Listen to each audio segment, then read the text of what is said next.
തൃശൂർ നഗരത്തിലെ സാംസ്കാരിക പരിപാടികൾക്ക് തേക്കിൻകാട് മൈതാനമടക്കം നഷ്ടമാകുമ്പോൾ വിലങ്ങൻകുന്നിനെ പൊതു ഇടമാക്കാൻ സർക്കാർ ഇടപെടണമെന്ന് ജയരാജ് വാര്യർ ആവശ്യപ്പെട്ടു.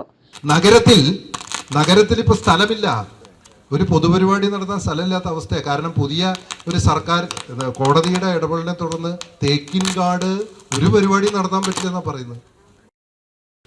നമ്മുടെ ദേശീയ പ്രസ്ഥാനവുമായി ബന്ധപ്പെട്ട് അറിയാമല്ലോ, മഹാത്മാഗാന്ധി മുതലുള്ള വലിയ വലിയ ദേശീയ നേതാവ് മഹാത്മാഗാന്ധി, ജവഹർലാൽ നെഹ്റു തുടങ്ങിയിട്ടുള്ള ആളുകൾ, ഏറ്റവും വലിയ പ്രസംഗകര്, സാംസ്കാരിക നായകന്മാർ, ഇന്ത്യയുടെ പൊതുശബ്ദങ്ങൾ, കലാകാരന്മാർ എല്ലാവരും വന്ന് പ്രസംഗിക്കുന്ന, ജനങ്ങളിലേക്ക് കൂടുതൽ ആശയങ്ങൾ കൺവേ ചെയ്യുന്ന ഒരു ഇടമാണ് വടക്കുന്നാഥ ക്ഷേത്ര മൈതാനം.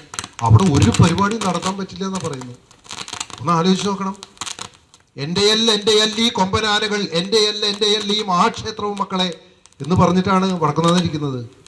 ധ്യാനനിരതനായ ആദിയോഗിയായിട്ടുള്ള വടക്കുന്നാഥൻ ഇരിക്കുകയാണ് നെയ്യിൽ പൊതിഞ്ഞ്. ഭഗവാനെ പോയി തൊഴുക, തിരിച്ചു വരിക, അവിടെ ഇരിക്കുക, വായു കാറ്റ് ഒക്കെ നല്ലതാണ്. പക്ഷെ പൊതുപരിപാടികൾ നടത്താൻ പറ്റില്ല എന്നാണ് പറയുന്നത്. ലോകം എവിടേക്കാണ് കാലം പോകുന്നത്?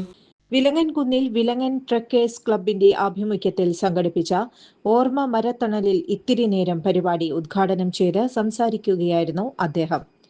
പ്രസിഡന്റ് വത്സ ഡേവിസ് അധ്യക്ഷത വഹിച്ചു. കുന്നിൽ ഓപ്പൺ എയർ തിയേറ്ററും ചിൽഡ്രൻസ് പാർക്കും റോഡും നിർമ്മിച്ചത് താൻ ജനപ്രതിനിധിയായിരുന്ന കാലഘട്ടത്തിലാണെന്നും കെ കരുണാകരന്റെ നിശ്ചയദാർഢ്യമാണ് കുന്നിനെ വിനോദസഞ്ചാര കേന്ദ്രമാക്കിയതെന്നും അദ്ദേഹം പറഞ്ഞു. എന്നാൽ ഇന്നതെല്ലാം ശോചനീയാവസ്ഥയിലാണെന്നും അദ്ദേഹം ചൂണ്ടിക്കാട്ടി.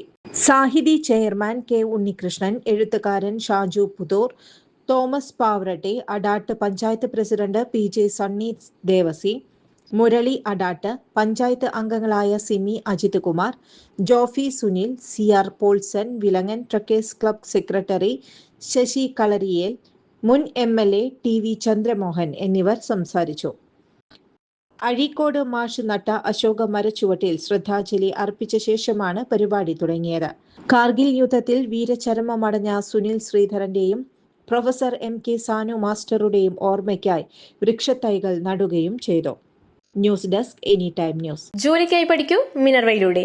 SSLC+2 കഴിഞ്ഞവർക്കായി സ്കിൽ ഡിപ്ലോമ കോഴ്സുകൾ, അലൈഡ് ഹെൽത്ത് രംഗത്ത് അസിസ്റ്റന്റ്, കൂടാതെ ജോലി സാധ്യത ഏറെയുള്ള oil and gas instrumentation, hotel management, fashion designing, pre primary TTC.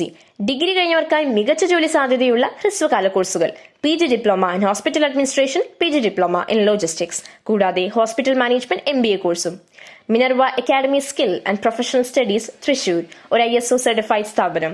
വിളിക്കൂ 9895841933. കൂടുതൽ വാർത്തകൾക്ക് ഞങ്ങളുടെ ചാനൽ സബ്സ്ക്രൈബ് ചെയ്യുക. ഫേസ്ബുക്ക് ഫോളോ അപ്പ് ചെയ്യുക. വാർത്തകൾ വേഗത്തിലറിയാൻ എനി ടൈം ന്യൂസ്.